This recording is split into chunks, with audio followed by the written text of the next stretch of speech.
All right, I'm still going to get back into this again. There's just too much gold here for any of you who enjoy listening to podcasts on sexual wellness.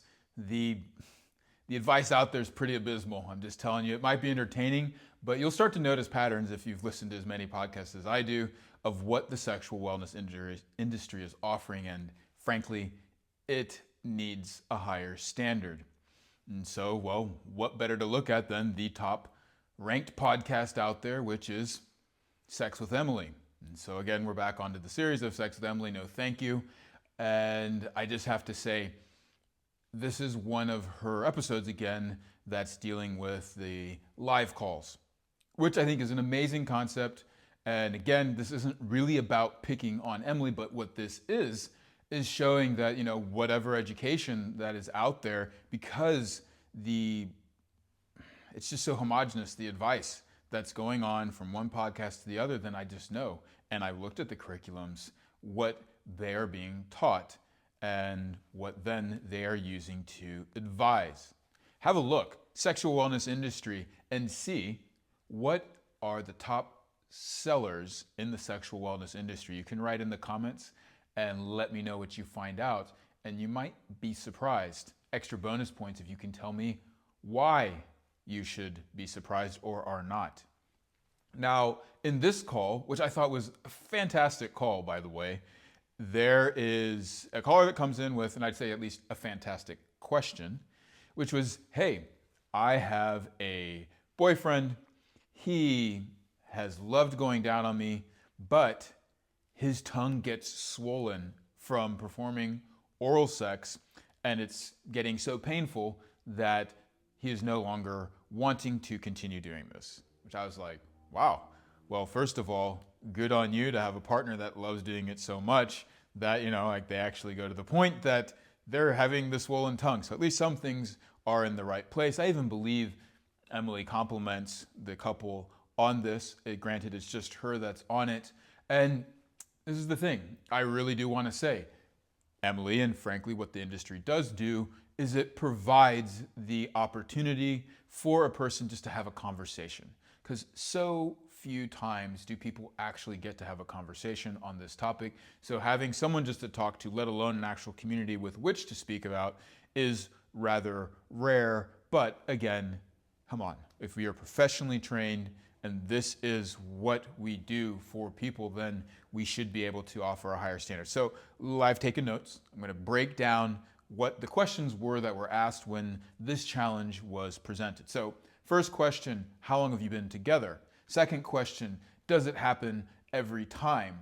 Third question, sores, swollen, what does it look like? What's going on? And essentially, what she's trying to rule out, Emily, is, are there STDs? Is there some form of STI that they should be aware of? And she wants to advise, go get checked out and see what's going on. Kind of sees that that's probably not really what's happening. And I think they even say in the call, I don't quite recall, that they did find out that there's nothing going on there. Now, what the partner did say, or the person did say, is that they were having yeast infections, if I have that right. Now, there's something that's going on that is interesting here, because even though the person says that this is not what's happening, it gets ruled out, that advice keeps getting dropped. Well, just go get tested, go get tested, go get tested. And there is every reason to go get tested, but again, are we dealing with a limited set of answers? Because I'm just like, why does that keep getting up if that's what's not ruled out? You said it to the person already, and there are reasons why you'd tell a client to do something multiple times, but I will let that bone down because this dog has other things that it is not going to let go of. So as it goes on, ask a good question. Now, is he going hard, using a lot of pressure? Person says yes. Ask the person, are you enjoying it? They do say yes. And then, meaning the female caller, then has it happened with past partners? And is it happening after certain foods? I like this line of questioning, frankly, because you're now starting to get some history, figuring out if it's particular to this person, like maybe she's the one that has something going on with herself that his tongue is reacting to. And frankly, the thing with food and what Emily brings up with the eating certain fruits, which again, I think a lot of times we have this kind of fruit play in the industry, and then there's some understanding of what can happen when you incorporate certain kind of kinkier fruits like pineapple and these type of things, mango, etc., like that the tongue can have a reaction to. So fair enough. Now, the interesting thing is that after that gets suggested, the caller actually brings up what ends up being more than likely the issue, which is my partner has crooked teeth, and where the sore is on the bottom side of the tongue. Good question to ask. Where is this sore? What is the status of that person's mouth? And then Emily goes, yes, that's likely it.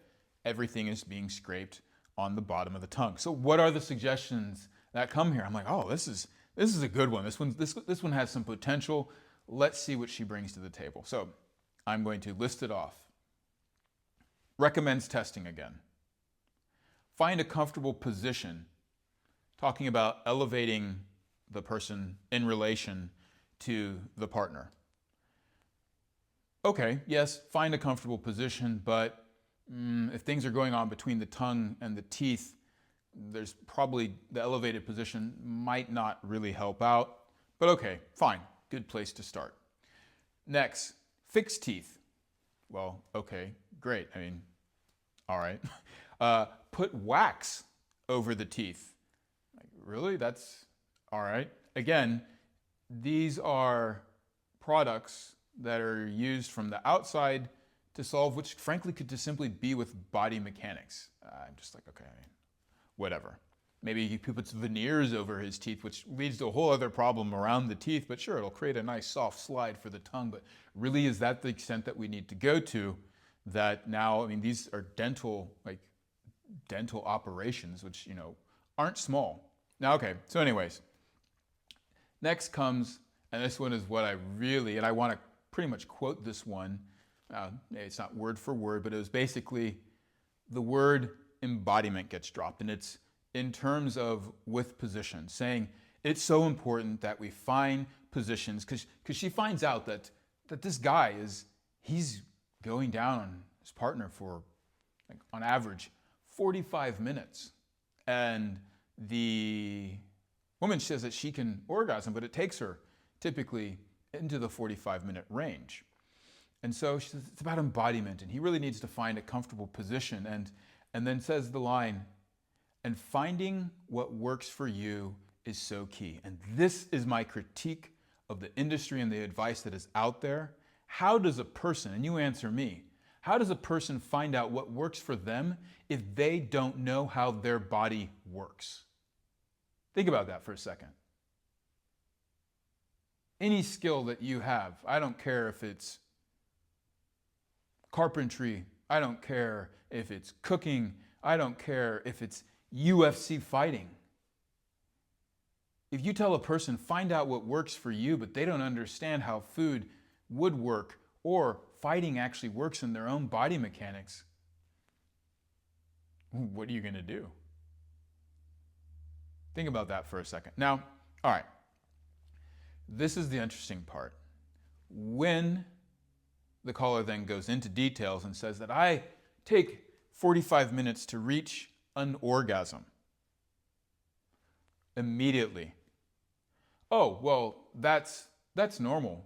Women take 20 to 40 minutes to reach orgasm, and that's just how it is, so that's completely normal. It is common. However, when you start to do some of the things I'm going to speak about and that you see in Dr. Saida Desley's my work, in the Embodied Love University, which has a huge portion of freemium as well as premium content, opportunities to work with us, and not to mention just our podcast. If you want a podcast, go check out the Embodied Love Lounge, because you are not going to just get the why and the how, which you get in the why and the what it is that we're talking about, which is in the freemium part. But then in our members area, there is 40 minutes plus of very precise how-to, as well as then audio recording of us doing the thing, actually walking the talk, so that you then don't just hear what to do in terms of like the details for your brain to understand, but you get what is going to be the closest thing to an actual imprint that you could desire from social media podcast that literally will start to realign the way you go about, oh, this is real. This isn't a performance, which is what you find in, you can imagine, whatever website it is where intimacy is a performance. Now, what I want you to focus on here this is how I would have handled this call. Now, I would suggest for him that he actually looks at how is the tongue moving? How is he interacting with the anatomy of the other person? Secondly, if he has a really long labial frenulum, which is that part where the tongue attaches to the lower part of the mouth, and that's maybe a really long area, and it's starting to just really rub those teeth, and it doesn't matter how he moves the tongue anyway, which he does. Then I would go into, well, what happens if the tongue isn't sitting there being tense, and you're not just trying to flick as fast as possible? I mean, take a look at some of these Instagram videos where you'll see the most skilled guy, and he's flicking his tongue so fast that he blows out a candle. This is kind of like a testament to the skills that are out there. Well, frankly, you talk to even a fraction of the clients that I've worked with, there's a lot of women out there who are like, oh no, that's going to be too much stimulation. That is not going to feel good.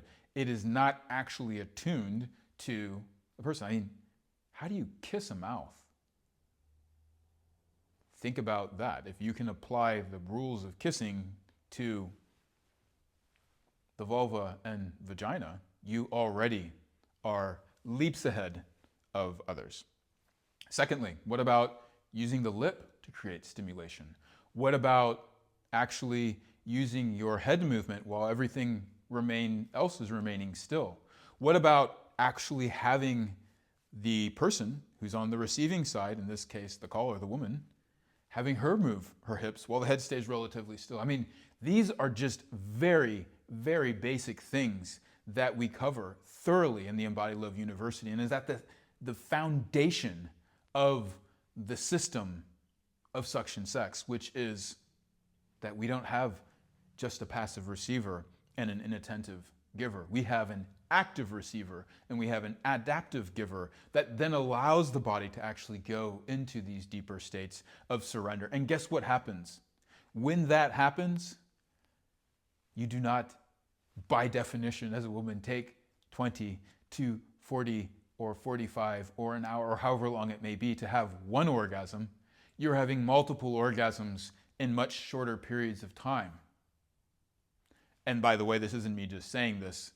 We actually had our systems studied in a clinical trial where men tripled their lasting time, women started having higher orgasm frequency, that their sexual function index increased, the routines, boredom around sex went down, the frequency of sex went up, love, satisfaction, passion, all these numbers shot through the roof. And by the way, this did not happen in all of a sudden now 40-minute sessions. I just have to say to you,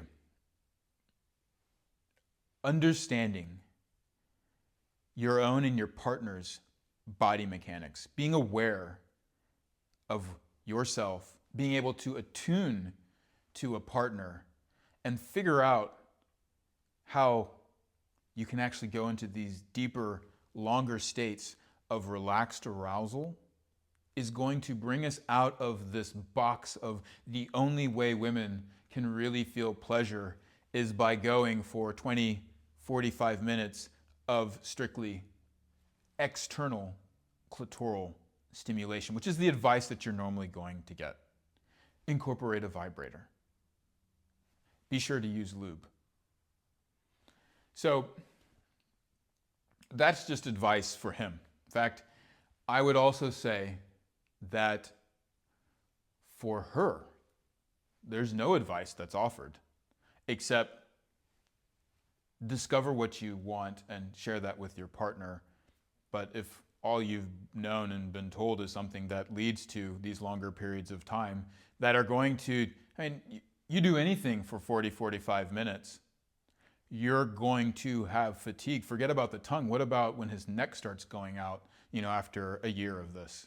Like, he better start to do some wrestling training and really strengthen that neck up, maybe some boxing training or whatever. But now I think we're going a little bit extreme, don't you think?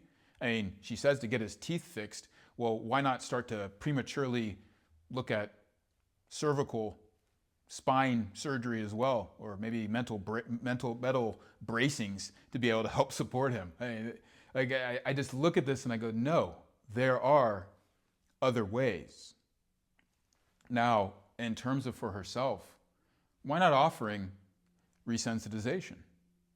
Now, what is that? That is different touch techniques that actually allow oneself to become, as opposed to needing more time to orgasm, which is typically the pattern that happens.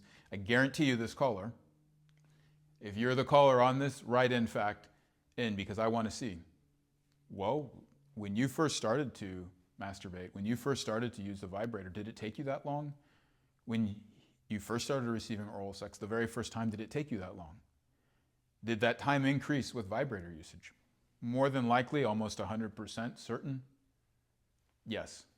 So resensitization teaches your body to become more aware and fine-tuned to being able to pick up on subtle and steady sensations that lead not to just what we typically define as clitoral orgasms, which are primarily based around the pudendal.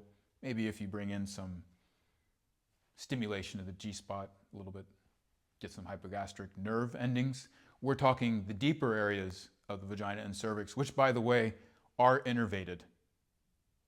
Pelvic floor, vagus nerve, and these lead to these completely psychedelic, heart-opening, emotional states that promote deep bonding and doesn't have the crash of just one orgasm where then you go into this refractory period and then are like, ooh, no more stimulation.